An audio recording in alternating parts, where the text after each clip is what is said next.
Hello and welcome to the UPSC Mains PYQ series by Shikara Academy. Now, in this continuous series, we are discussing all the GS Mains questions asked by UPSC over the past years. In today's live session, we will be discussing the 2023 GS3 question paper and its first 5 questions, that is question 1 to question 5. So let's get started. Starting with the first question of the day. Faster economic growth requires increased share in manufacturing sector in GDP. Increase the share of the manufacturing sector in the GDP, particularly of the MSMEs. Now, this is an introductory statement that is given in the question. We have to comment on the present policies of government in this regard. Okay, the present policies of government in regard to, particularly regarding the MSMEs. Okay. Now, it is a 10-mark question that we have to answer in 150 words. Mapping it with the syllabus, we can see that it has been asked from the subject of economic development or economy, and the topic is Indian economy and issues relating to planning, mobilization, resources, growth, development, and employment. Okay, and the question is mainly from the MSME sector. Okay. It is focusing on manufacturing, and in particularly manufacturing, it is focusing about the MSMEs. So in introduction, we describe the role of MSMEs and the manufacturing sector in the economic growth, the approach that we'll take. In the body, we address the demand of the question. Okay, we have to comment, we have to write about the present government policies for the MSMEs and for the manufacturing sector as a whole. Okay, how many government policies are there? What are their purpose? What is their performance? So we have to comment on these government policies. Then in conclusion, we will be summarizing the answer. So starting with the introduction, economic growth in India critically depends on the manufacturing sector. Okay? So the economic growth is critically dependent on the manufacturing sector, especially the micro, small, and medium enterprises, that is the MSME. The MSMEs will contribute to significantly to employment as well as exports. So in the manufacturing sector, we have particular focus on the MSMEs because they contribute significantly to the employment as well as to the exports from the country. Strengthening this sector, the manufacturing sector and the MSME sector and the manufacturing sector as a whole, strengthening this sector is vital to achieve inclusive as well as sustainable development in the country. Then we have to write about the present government policies for MSMEs as well as for the manufacturing. So we can start with Make in India initiative as well as the production linked incentive schemes. So these two, the Make in India mission, the mission of Make in India, as well as the production link incentive scheme, the PLI schemes, okay, that are associated with different sectors of in the manufacturing sector. Okay, so these encourage domestic manufacturing and reduce the import dependence. Okay, so we have to reduce our dependency on the imports. Okay, and this becomes particularly important because nowadays, um, with Donald Trump at the helm of affairs in the US, there are geopolitical uncertainties. Okay, and second is credit and finance support. So there is emergency credit line guarantee scheme for the MSMEs during the COVID-19 pandemic. So in order to protect the MSME sector from the adverse effect of lockdown and the COVID-19 pandemic and the subsequent supply chain crisis, okay, the government has launched this emergency credit line guarantee scheme in order to support the MSMEs. Then government launched the Mudra Yojana for the collateral-free loans to start the small businesses. Then there is focus on ease of doing business.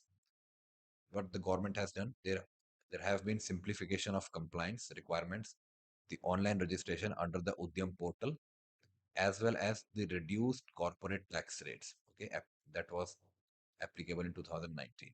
Okay, that was applied in 2019 for the manufacturing units. Then was the infrastructure and technology support. The cluster development program and the technology centers for innovations were established, and the digital India initiatives for MSME digital adoption. Then finally was the focus on skill development of the workers as well as the market access. So Skill India mission was launched for enhancing for the workforce training, okay, to provide training to the manpower or to the workforce. Then the e-marketplace, the GEM portal for the government procurement from the MSMEs. So these are some of the schemes. These are some of the policies of the government towards the upliftment of the MSMEs and the MSME sector as well as the manufacturing sector as a whole. Now, writing the conclusion, the government has undertaken comprehensive measures to boost MSMEs and manufacturing. Okay, we have to summarize the answer, and it aims to raise this sector's GDP contribution. Okay, the overall contribution of the MSME and the manufacturing sector, its contribution to the GDP has to rise because in India, the agriculture sector it provides employment to the largest chunk of population, but the largest portion of the GDP is coming from the services sector. Okay, while progress is evident, challenges like credit access, global competitiveness, and supply chain resilience remain. Okay, so we need sustained reforms and effective implementation for faster economic growth in the future. The growth should be faster and it should be more inclusive. Moving on to the next question, that is question number 2. What is the status of digitalization in the Indian economy? Examine the problems faced in this regard and suggest improvements. A 10-mark question that we have to answer in 150 words. Now, mapping it with the syllabus, we can see that it has been asked from the subject of economic development and the topic is on digitalization. Digitalization of the economy. And the question is asking us three things.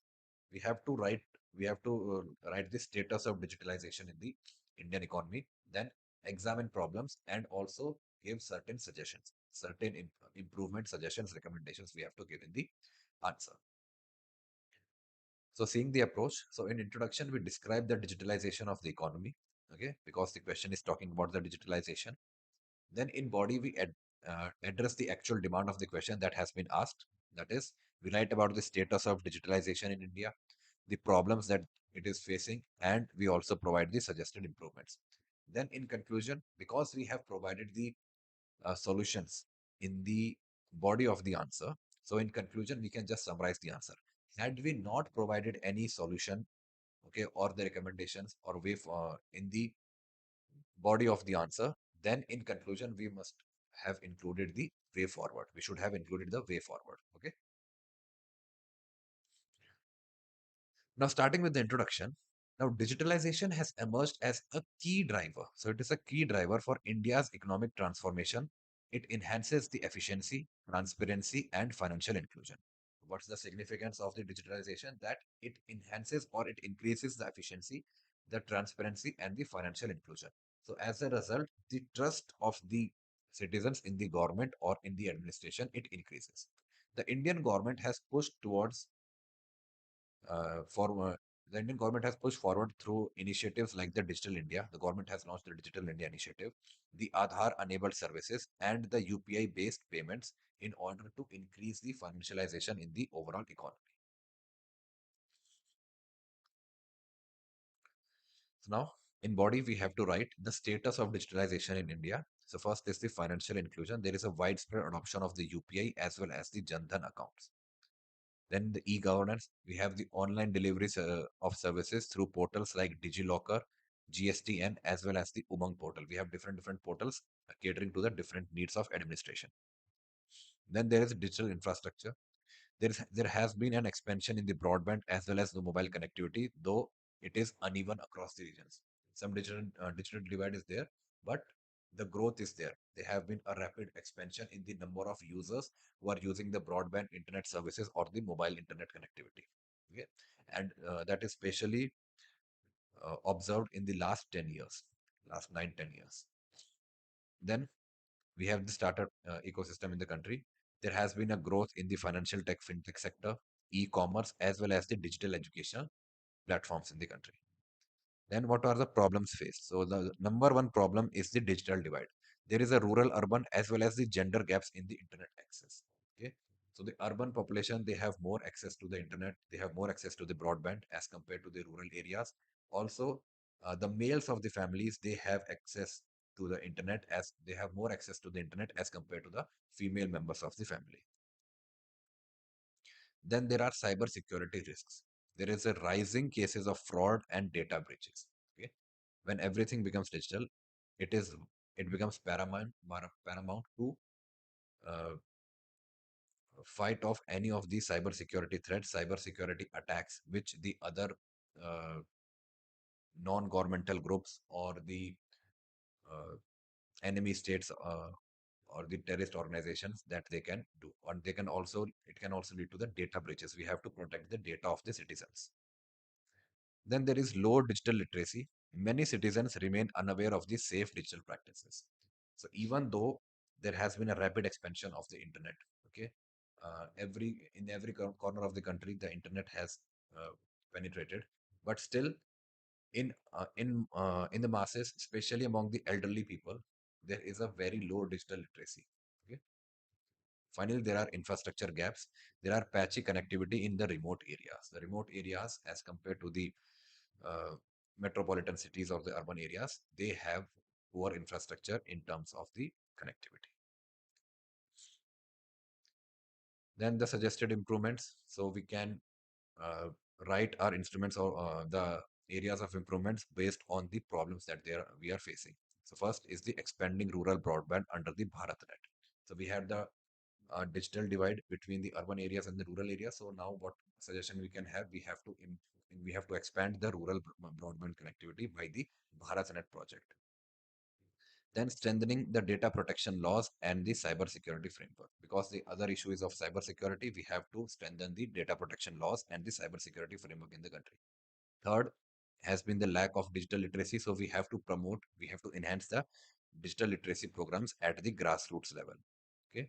Then in order to overcome the infrastructure gaps, we have to make sure that there is an affordable access to smartphones and the internet services. That is, this reach should be inclusive. Okay. So in conclusion, we can just write summary that India has made remarkable progress in digitalization, yet bridging the digital divide and ensuring security remains a pressing challenge. With inclusive policies and robust infrastructure, digitalization can further accelerate India's economic growth. Now, moving on to the next question, that is question number 3. How does e-technology help farmers in production and marketing of agriculture produce? We have to explain it. Okay. So it is a 10-mark question, a 10-mark simple question. We have to answer in 150 words. Mapping it with the syllabus, we can see that it has been asked from the subject of economic development and the topic is agriculture. And in agriculture, it is the topic that is being asked is the e-technology in the aid of farmers. So direct question taken from the direct topic of the syllabus. Okay.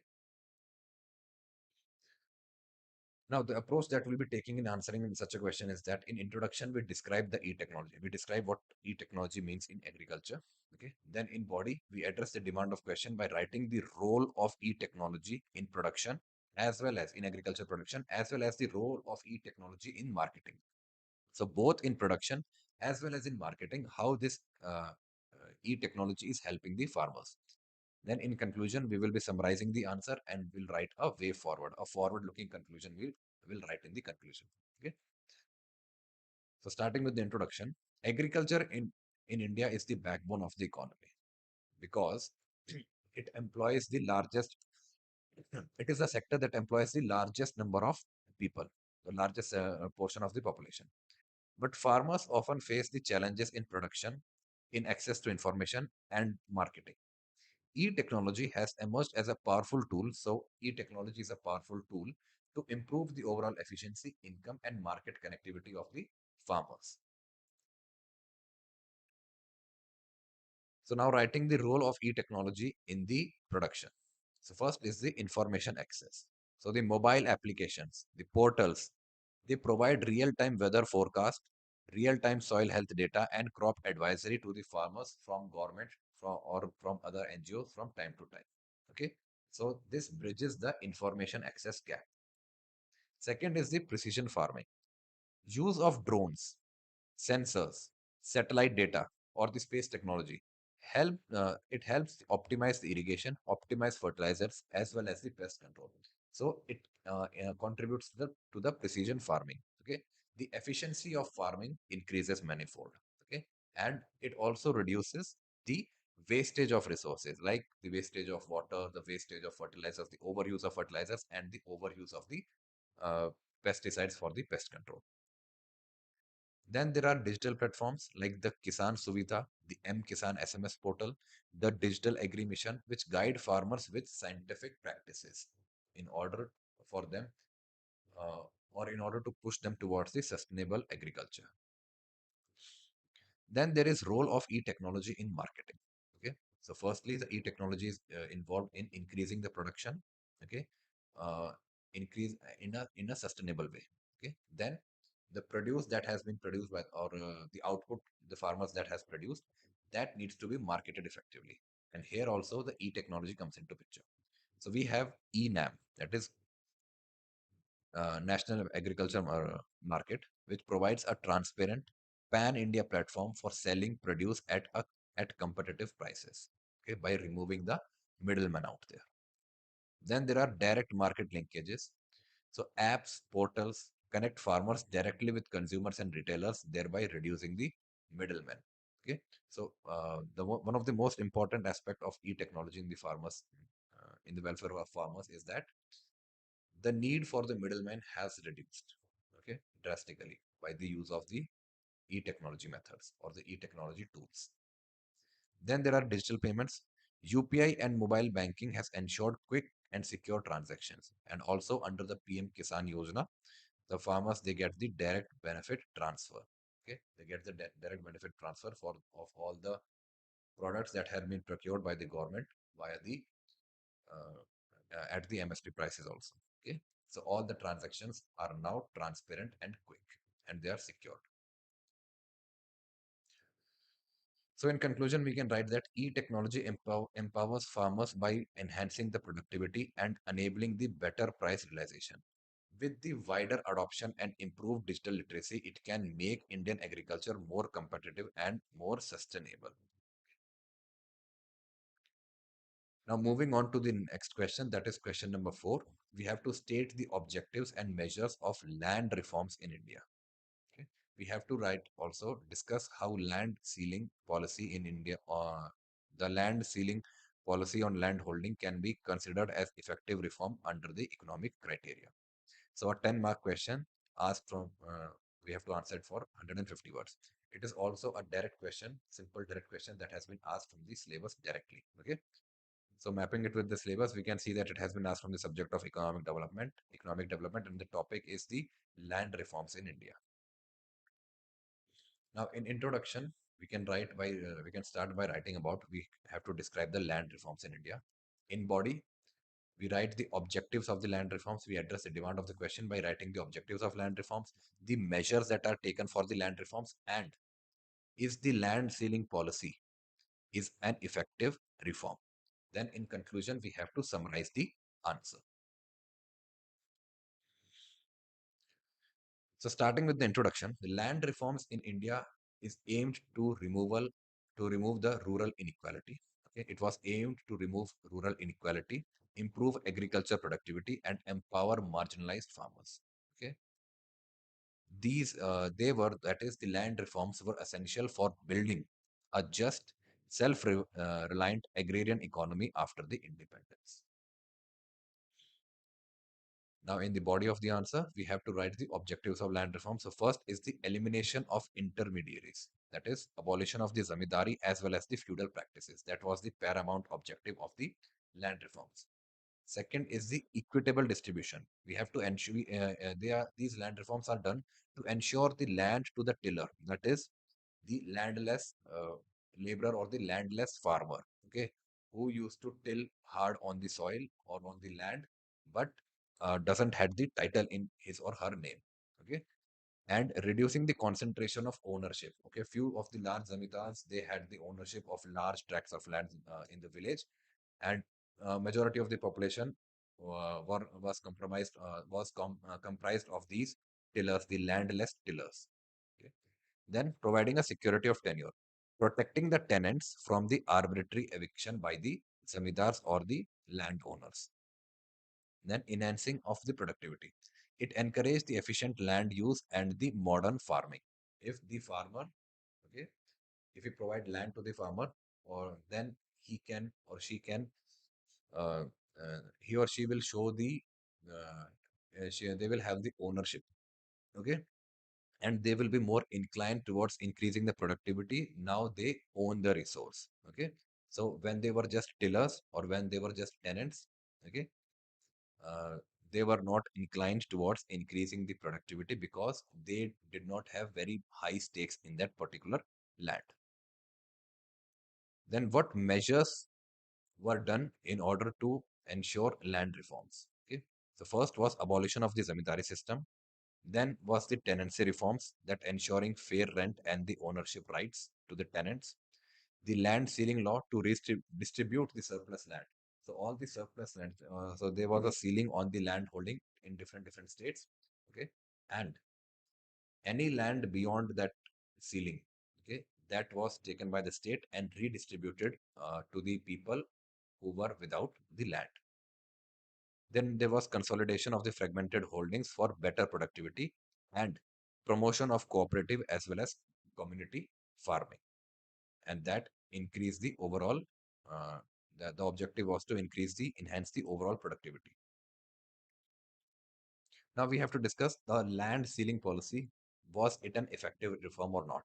Okay. So this land ceiling policy, it prevented concentration of land in few hands. That was the objective. That was the purpose. Okay. It enabled the redistribution of surplus land to landless farmers. Okay, and it was also responsible for increased economic equity and reduced rural poverty. And this land ceiling policy, it also promoted optimal land utilization by discouraging the absentee landlordism. Okay, so in conclusion, we can write that we can summarize the answer by writing the land reforms, particularly the land ceiling reforms. Okay, the land ceiling policy. These were significant for reducing the inequalities and improving rural livelihoods. Though implementation had faced challenges, okay, in most of the states, these land reform policies, they were not implemented in letter and spirit. Okay, so but still, these policies or these reforms, they laid the foundation for inclusive agrarian development in the country. Moving on to the last question, the final question of the day. Okay, introduce the concept of artificial intelligence. Okay, how does artificial intelligence or AI help in clinical diagnosis? Do you perceive any threat to privacy of the individual in the use of AI in healthcare? A 10-mark question that we have to answer in 150 words. Now, mapping it with the syllabus, we can see that it has been asked from the subject of science and technology, and the topic is about the developments and their applications and effects in everyday life. And here, the development that is in the discussion is the artificial intelligence. Okay, various technologies and their applications and effect, their applications and their effect in everyday life. So it is talking about the effect of as well as the application of artificial intelligence in the healthcare industry or the healthcare sector.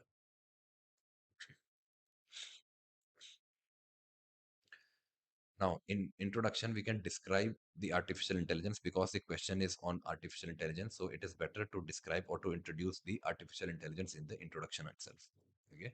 Then in body, we have to address the demand of question. We write the role of AI in the clinical diagnosis, and then we have to provide the privacy concerns.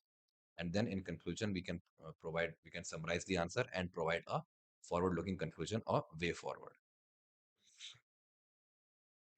So the artificial intelligence or AI refers to the computer systems that can perform tasks requiring human-like intelligence, such as the problem solving, learning, and decision making.